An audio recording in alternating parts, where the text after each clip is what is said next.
যদি আপনি আপনার ভোটার কার্ডটিকে প্লাস্টিকের কার্ড বা পিভিসি কার্ড বানাতে চান তো সেটা আপনি কীভাবে বানাবেন বা কীভাবে আপনি অর্ডার করবেন আপনার প্লাস্টিকের ভোটার কার্ড সেটি আপনাকে এই ভিডিওটির মাধ্যমে জানাবো।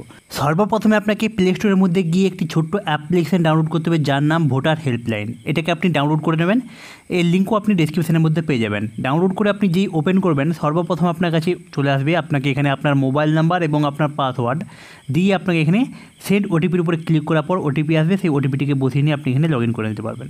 কিন্তু আপনি যদি প্রথমে এখানে আসেন, আপনি আগে কখনো এখানে অ্যাকাউন্ট বানান না, তো সেই ক্ষেত্রে আপনাকে নিচের দিকে একটি অপশন দেখতে পাচ্ছেন নিউ ইউজার, আপনাকে এটির উপরে ক্লিক করে দিতে হবে।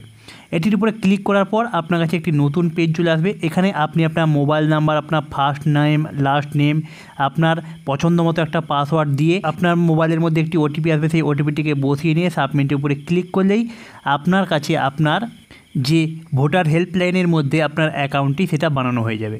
এইবার আপনি যেই মোবাইল নাম্বারটি দিয়ে এক্ষুনি রেজিস্টার করলেন সেই মোবাইল নাম্বারটি দিয়ে পাসওয়ার্ডটি দিয়ে ওটিপি দিয়ে আপনি এখানে লগ ইন করে নেবেন। লগ ইন করার পর সর্বপ্রথমেই যে অপশানটি রয়েছে ভোটার রেজিস্ট্রেশন, আপনাকে এই অপশানটির উপরে ক্লিক করতে হবে আপনার পিভিসি ভোটার কার্ডটিকে নেওয়ার জন্য। এখান থেকে আপনি নতুন ভোটার কার্ডের জন্য অ্যাপ্লাই করতে পারবেন, কিন্তু আমাদের সেটার প্রয়োজন নেই। আপনি এখানে একটু নিচের দিকে স্ক্রল করে আসবেন, এখানে একটা অপশান দেখতে পাচ্ছেন ফর্ম 8, আপনাকে এই ফর্ম 8 এই অপশানটির উপরে ক্লিক করে নিতে হবে আপনার পিভিসি কার্ডটিকে অর্ডার করার জন্য। লেট স্টার্টের উপরে ক্লিক করার পর এখানে দুটো অপশান আপনার কাছে আসবে।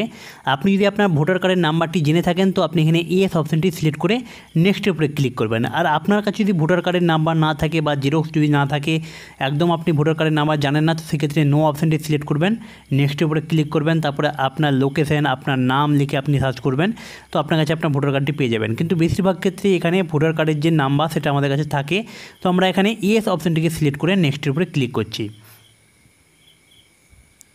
তারপরে আপনার যে ভোটার কার্ড নাম্বার সেই নাম্বারটাকে আপনাকে এখানে টাইপ করতে হবে। নিচের দিকে আপনার যে স্টেটের মধ্যে আপনি বসবাস করেন সেই স্টেটটাকে আপনাকে এখান থেকে সিলেক্ট করতে হবে। ফ্যাচ ডিটেলসের উপরে ক্লিক করবেন। ক্লিক করার পর যদি we have found this record এরকম একটি মেসেজ আপনার কাছে শো হয়, তো আপনাকে নিচের দিকে প্রসিড অপশনের উপরে ক্লিক করতে হবে। এটা ছাড়া যদি আপনার কাছে অন্য কোনো মেসেজ শো হয় তো আপনাকে এখানে আপনার ভোটার নাম্বারটিকে ভালো করে যাচাই করে আপনাকে আবার ফ্যাচ ডিটেলসের উপরে ক্লিক করতে হবে। তারপরে আপনার কাছে এখানে আপনার যাবতীয় তথ্য, আপনার নাম, আপনার অ্যাড্রেস, আপনার জেন্ডার, আপনার polling station A to Z আপনার কাছে চলে আসবে। আপনি এখান থেকে সমস্ত কিছু একবার চেক করে নেবেন আপনার এই সমস্ত কিছু আছে কি না। ঠিকঠাক থাকলে নেক্সটের উপরে ক্লিক করবেন। ক্লিক করার পর আপনার কাছে এখানে আপনার ভোটার লিস্টের তরফ থেকে বেশ কিছু তথ্য আপনার কাছে এখানে অটোমেটিক চলে আসবে। আপনাকে এখানে যেটা করতে হবে একটু নিচের দিকে আসবেন, আসার পর আপনাকে এখানে যেটা করতে হবে আপনাকে আধার ডিটেলসের জায়গায় আপনার আধার নাম্বারটিকে এখানে টাইপ করে নিতে হবে। আধার নাম্বারটাকে টাইপ করলে কী হবে, আপনার যে ভোটার কার্ড তার সাথে আপনার আধার নাম্বারটা অটোমেটিক লিঙ্ক হয়ে যাবে।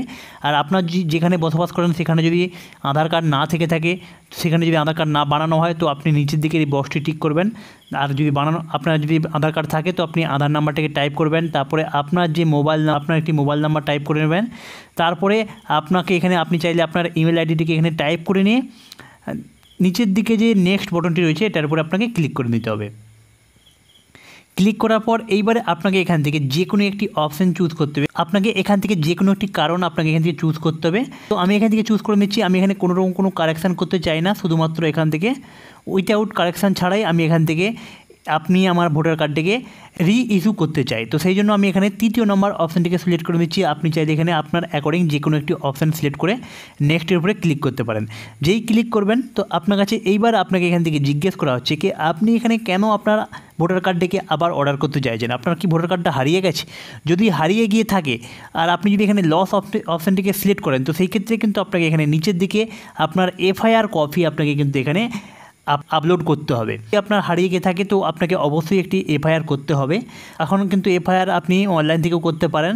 আর আপনি যদি এখান থেকে আপনার হারিয়ে গিয়ে না থাকে, আপনার যদি এখান থেকে কোনোভাবে আপনার ভোটার কার্ডটি পূরণ হয়ে যাওয়ার কারণে আপনার সমস্ত ডকুমেন্টসের উপর থেকে সমস্ত লেখা মিটে গেছে, লেখা প্রায় আবছা হয়ে গেছে, সেই ক্ষেত্রে কিন্তু আপনি এখান থেকে 2য় নম্বর অপশানটিকে ডিস্ট্রয়েড অপশানটিকে সিলেক্ট করবেন। তো আপনার কাছে এখানে কিন্তু নিচের দিকে কোনো FIR কপিকে আপলোড করার প্রয়োজন হবে না। দিকে টার্মস অ্যান্ড কন্ডিশনটিকে অ্যাকসেপ্ট করে নিয়ে আপনি নিচের দিকে নেক্সটের উপরে ক্লিক করলেই আপনার কাছে এইভাবে একটা ডিক্লারেশন চলে আসবে। আপনি এখান থেকে নিচের দিকে আপনার যে নাম, আপনি নামটাকে এখানে দেখতে পাবেন, তার নিচে আপনার যে লোকেশনে আপনি রয়েছেন, আপনার যে প্লেস সেটাকে আপনি টাইপ করে নিয়ে ডানের উপরে ক্লিক করবেন। তো আপনার সমস্ত তথ্য আপনার কাছে এখানে শো হয়ে যাবে।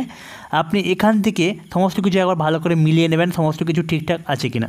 সমস্ত কিছু ঠিকঠাক থাকলে আপনাকে নিচের দিকে কনফার্মের উপরে ক্লিক করে নিতে হবে। যেই কনফার্মের উপরে ক্লিক করবেন তো আপনার কাছে থ্যাংক ইউ বলে ইওর রেফারেন্স আইডি বলে আপনাকে একটা আইডি দেওয়া হবে। আপনি এখান থেকে একটা স্ক্রিনশট নিয়ে রাখবেন, অথবা এই যে নাম্বারটা আপনি এই নাম্বারটাকে যে কোনো জায়গায় একটা ভালো করে নোট করে রাখবেন, কারণ এই নাম্বারটির মাধ্যম দিয়ে কিন্তু আপনি পরবর্তীকালে আপনার যে স্ট্যাটাস যে আপনি এখানে আপনি যেখানে আপনার পিভিসি ভোটার কার্ডের জন্য অনুরোধ জানালেন বা আপনি এখানে আবেদন করলেন সেটা কি পজিশনে রয়েছে, সেটা রিজেক্ট হয়েছে কি অ্যাপ্রুভ হয়ে গেছে, সমস্ত কিছু আপনি এই নাম্বারটির মাধ্যম দিয়ে চেক করতে পারবেন। এরপরে 15 থেকে 20 ওয়ার্কিং ডেজের মধ্যে আপনার বাড়িতে পোস্ট অফিসের মাধ্যম দিয়ে চলে আসতে পারে।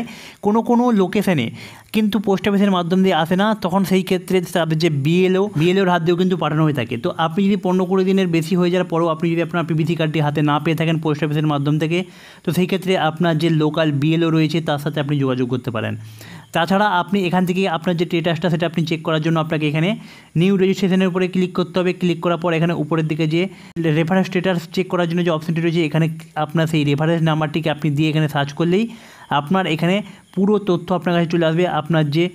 আপনার বিএলওর কাছ থেকে সেটা অ্যাপ্রুভ হয়েছে কি না, বা সেটা পুরোপুরি রিজেক্ট হয়েছে কি অ্যাপ্রুভ হয়ে গেছে, সমস্ত কিছু আপনি এখান থেকে চেক করতে পারবেন। তো এইভাবে আপনি খুব সহজেই বাড়িতে বসে বিনা পয়সায় একদম ফ্রিতে আপনার ভোটার কার্ডের পিভিসি কার্ড আপনি অর্ডার করতে পারবেন। আশা করছি ভিডিওটি আপনার জন্য খুবই গুরুত্বপূর্ণ ছিল। ভিডিওটি আপনার যদি ভালো থাকে তো ভিডিওটিকে একটি লাইক করুন এবং পাশে থাকুন, চ্যানেলটিকে সাবস্ক্রাইব করে অবশ্যই রাখবেন।